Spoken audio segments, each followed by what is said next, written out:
আসসালামু আলাইকুম বন্ধুরা, আজকে আমরা নতুন একটি টিউটোরিয়াল কোর্স বা প্লেলিস্ট শুরু করতে যাচ্ছি। এই কোর্সটি একদম বিগিনার লেভেলের কোর্স। যারা কম্পিউটার অন করে খুঁজে খুঁজে হলেও অক্ষরগুলো টাইপ করতে পারেন, তারাও এই কোর্সে অংশগ্রহণ করতে পারবেন।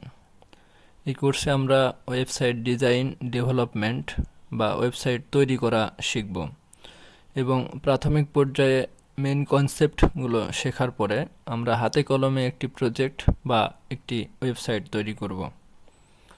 আমরা কেমন ধরনের ওয়েবসাইট তৈরি করব বা আমরা কোন ওয়েবসাইটটি তৈরি করব সেটা আমরা এখানে এই লিঙ্কে ক্লিক করার মাধ্যমে সরাসরি লাইভও দেখতে পারবো। আমরা আসলে এরকম একটি ওয়েবসাইট তৈরি করব যেখানে ন্যাভিগেশনে home, my projects, gallery, about me, contact me এই ন্যাভিগেশনগুলো আছে এবং এখানে মাঝামাঝিতে কিছু তথ্য দেয়া আছে, হোম স্ক্রিনের তথ্যগুলো দেয়া আছে।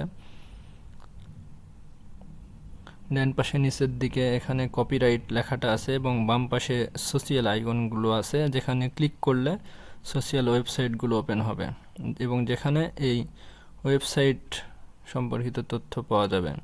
এবং মাই প্রজেক্টস ট্যাবে ক্লিক করলে এখানে কিছু প্রজেক্ট দেখা যাচ্ছে। প্রথমে ওয়েব প্রজেক্ট আছে, যেখানে হোভার করলে মাউস নিয়ে গেলে ওপেন লাইভ এবং গিটহাব লেখা দেখা দিচ্ছে এবং উপরে ওয়েবসাইটটির নাম। ওপেন লাইভে ক্লিক করলে ওয়েবসাইটটি সরাসরি দেখা যাবে এবং গিটহাবে ক্লিক করলে এই ওয়েবসাইট সম্পর্কিত যেই কোডগুলো সেগুলো পাওয়া যাবে। এখানে দেখেন আরও কয়েকটা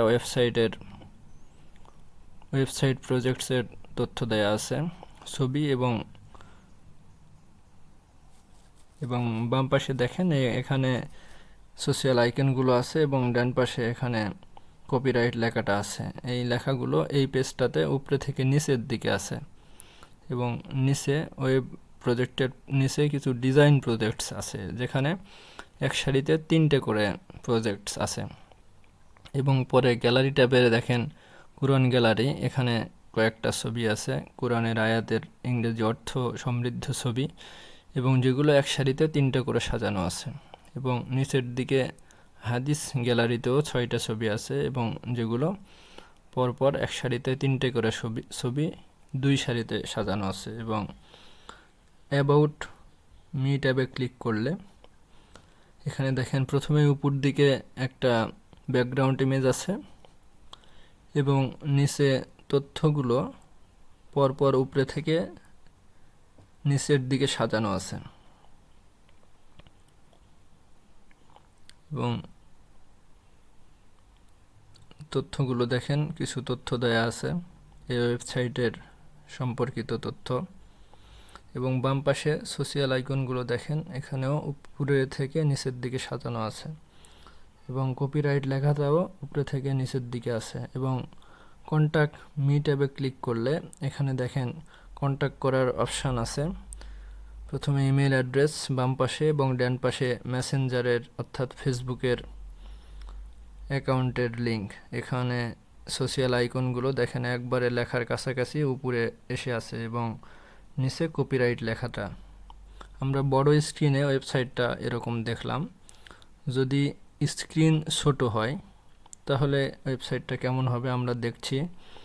এখানে প্রথমেই ন্যাভিগেশন বারটা নেই, ইমেইল এবং মেসেঞ্জারটা উপরে থেকে নিচে পাশাপাশি আছে, আগের বড় স্ক্রিনে বামে এবং ডানে ছিল। এবং এখানে ক্লিক করার মাধ্যমে আমরা ন্যাভিগেশন বারটা ওপেন করতে পারলাম। ওপেন করার পরে আমরা অ্যাবাউট মি ট্যাবে ক্লিক করলাম। এখানে দেখেন উপরের দিকে যে ব্যাকগ্রাউন্ড ইমেজটা আছে এটা পুরোপুরি দেখা যাচ্ছে, বড় স্ক্রিনে ভালো দেখা যাচ্ছিল না। এবং এখানে অ্যাবাউট মি ট্যাবের যে তথ্যগুলো সেগুলো পরপর সাজানো আছে। আমরা আবারও উপরে ক্লিক করে ন্যাভিগেশনটা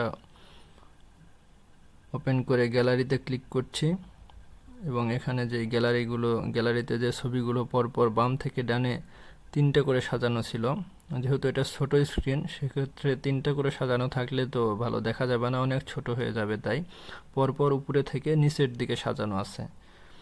এবং এরকমভাবে এই ওয়েবসাইটটাকে রেসপন্সিভ করা হয়েছে যেন সব রকম ডিভাইসে সুন্দরভাবে দেখা যায়। এবং আমরা আবারও নেটবার ওপেন করে প্রজেক্টে যাচ্ছি।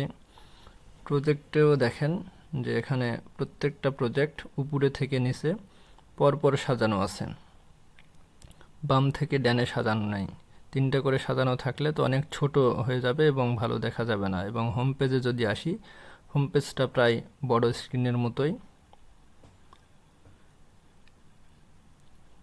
এবং আমরা যদি এই ওয়েবসাইটটা মোবাইল ডিভাইসে দেখি তাহলে কেমন দেখা যাবে দেখেন। এখানে হোম পেজটাও ছোট স্ক্রিনের মতো, প্রায় সব অপশানগুলো ছোট স্ক্রিনের মতো, কিন্তু এখানে হোভার ইফেক্ট নেই, তাই ক্লিক করার মাধ্যমে দেখতে হয়।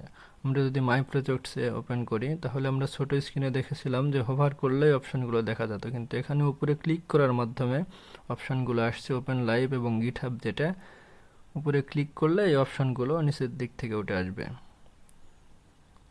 প্রজেক্টগুলো দেখার যে অপশান, এবং নিচে ডিজাইন প্রজেক্টগুলো সেম ছোট স্ক্রিনের মতো। গ্যালারিও তাই আগের মতোই মোবাইল স্ক্রিনে ছোট স্ক্রিনের মতো দেখা যাবে। অ্যাবাউট মি, এখানে নেভবারটা প্রাথমিক পর্যায়ে হিডেন থাকছে, উপরের মেনু বারে ক্লিক করলে ওপেন হচ্ছে এবং কোনো পেজে গেলে আবারও সেই নেভবারটা হিডেন হয়ে যাচ্ছে। তো এরকম আমরা আমাদের এই কোর্সের শেষের দিকে এরকম একটা প্রজেক্ট তৈরি করব। তো বন্ধুরা, আজকের মতো এখানেই, দেখা হবে ইনশাল্লাহ পরবর্তী ভিডিওতে। আল্লাহ হাফেজ।